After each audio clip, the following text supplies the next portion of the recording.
xerrada molt interessant on tres dones que van rebre el Premi Dona TIC aquest últim any hem estat discutint la importància de referents, també el rol que té la xarxa a les nostres carreres i el que ens ha portat i ens ha inspirat en diferents àmbits de les TIC a estar al dia d'avui en diferents rols del sector.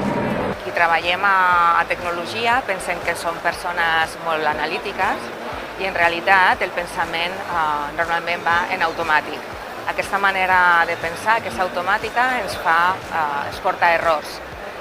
Els biaixos ens porten a errors. Llavors en el taller el que farem és explicar el que són els biaixos, posar exemples dels biaixos que provoquen error en el software i especialment aquells que tenen a veure amb els biaixos de gènere.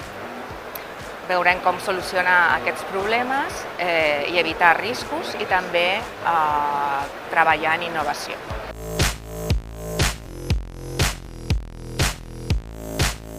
Jo crec que en realitat la societat està creada per homes i per dones.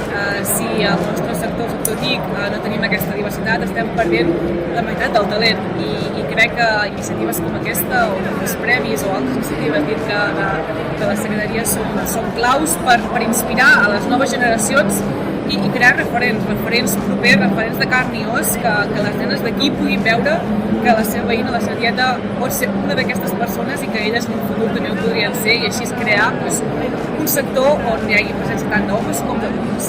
Superimportant perquè estem en un món molt masculinitzat i llavors és molt important que hi hagi referents femenines i també perquè cada persona té una manera diferent de veure els problemes i de com solucionar-los.